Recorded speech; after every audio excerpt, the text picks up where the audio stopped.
عبداللہ بن بریدہ نے بیان کیا ان سے بشیر بن کعب نے اور ان سے شداد بن اوس رضی اللہ عنہ نے کہ نبی کریم صلی اللہ علیہ وسلم نے فرمایا، سب سے عمدہ استغفار یہ ہے، اے اللہ تو میرا پالنے والا ہے، تیرے سوا کوئی معبود نہیں، تو نے مجھے پیدا کیا اور میں تیرا بندہ ہوں، اور میں تیرے عہد پر قائم ہوں اور تیرے وعدے پر جہاں تک مجھ سے ممکن ہے تیری نعمت کا طالب ہو کر تیری پناہ میں آتا ہوں اور اپنے گناہوں سے تیری پناہ چاہتا ہوں، پس تو میری مغفرت فرما کیونکہ تیرے سوا گناہ اور کوئی معاف نہیں کرتا۔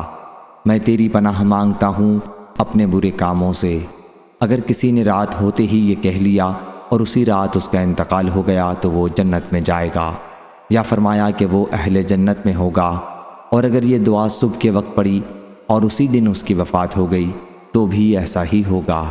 صحیح بخاری حدیث نمبر 6323۔